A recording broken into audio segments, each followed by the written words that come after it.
seen Jesse and Chester? What? We're looking for Jesse and Chester. I don't know where those two slackers are, but I bet you those punks over there do. So then remember, I said, later, dudes.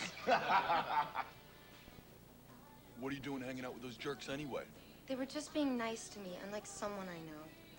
You know, maybe it's time I find someone who has a more sensitive side to him.